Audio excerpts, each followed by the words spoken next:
Inilunsad na ang Carolina Garden Museum sa Carolina Bamboo Garden sa Antipolo City. Pinangunahan niya ng founder nitong si Carolina G. Jimenez.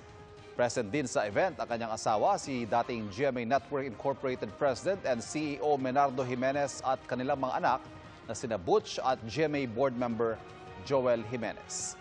Naroon din si Florencia Gorzon Tariela. Ayon kay Carolina, nais niyang malaman ng marami ang kahalagahan at iba't ibang gamit ng kawayan sa pamamagitan ng kanyang interactive museum. Nagkaroon din ang presentation ng The Bamboo Organ.